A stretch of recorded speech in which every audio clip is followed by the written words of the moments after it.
आमच्या औंध गटातील जिल्हा परिषद सदस्य आणि पंचायत समिती गणातील तिन्ही सीटा थोड्याफार फरकानं आमचा पराजय झाला. तो पराजय आम्हाला मान्य आहे.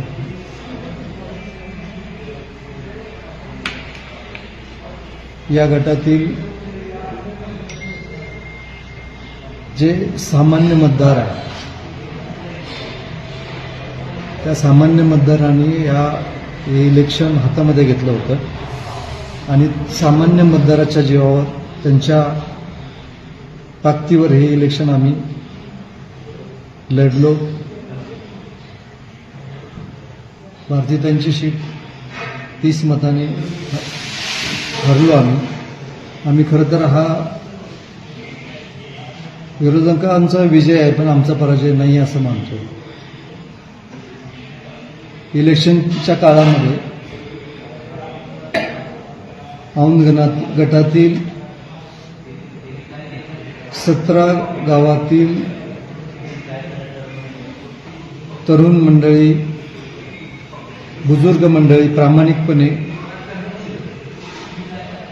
सर्वांनी अतिशय मेहनत घेऊन काम केलं.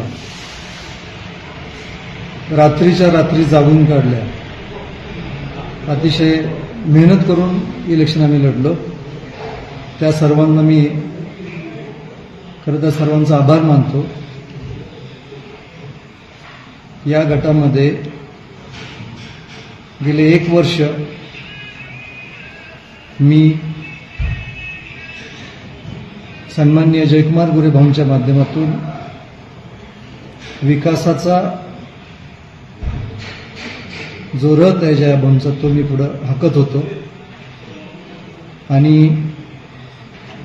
सामान्य माणसाची छोटी छोटी कामं करत होतो. खरं तर माझी इच्छा जिल्हा परिषद पदाची नाही, इच्छा लढण्याची नव्हती. मला कुठल्याही पदाची अपेक्षा नव्हती. पण गेल्या 6 महिन्यामध्ये जे सामान्य माझे कार्यकर्ते होते की ज्यांना कधी कोणी प्रचार यंत्रणेमध्ये पण घेतलं नव्हतं, ज्यांना इलेक्शन हा सब्जेक्ट माहीत नव्हता, असे 80% या भागातील युवक आणि वडीलधारी मंडळी माझ्याबरोबर होती.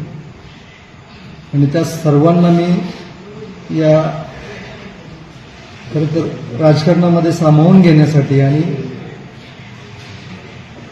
प्रामाणिकपणे प्रयत्न केला. हे इलेक्शन माझ्यासाठी एक धडा आहे,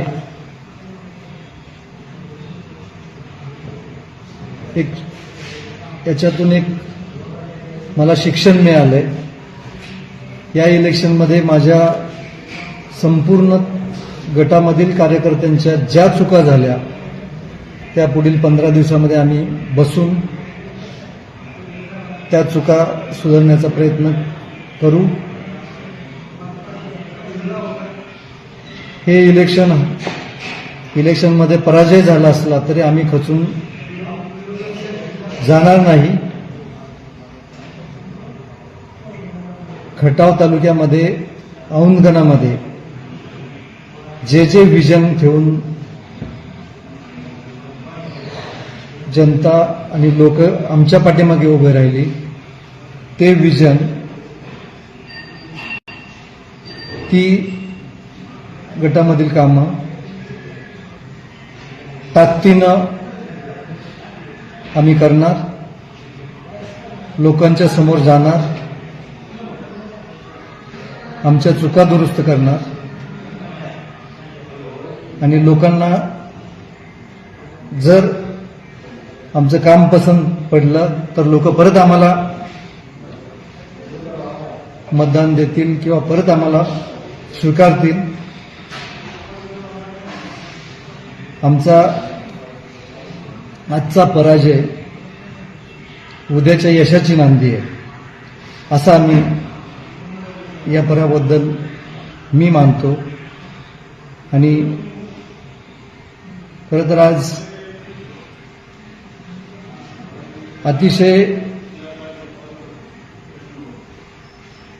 वाईट पण वाटतंय आणि समाधान पण वाटतंय, कारण या गटातील जी एकदम छोटी छोटी प्रामाणिक घेऊन मी लढलो आणि जिंकण्यापर्यंत आम्ही गेलो. हार आणि पराजय दोन्ही गोष्टी सर्वांसाठी सारख्याच असतात. आम्ही जिंकलो असतो आणि पुढचा हारला असता तर त्याला पण वाईट वाटलं असतं. सातारा जिल्ह्यामध्ये 65 जण जिंकली आणि 65 जण हारली. त्या 65 जणांमध्ये मी आहे. माझ्या चुका मी दुरुस्त करणार, माझे सर्व कार्यकर्ते परत ताकदीने उभे करणार आणि विकासाचं राजकारण करणार.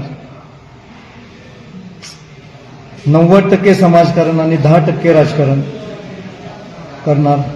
धन्यवाद.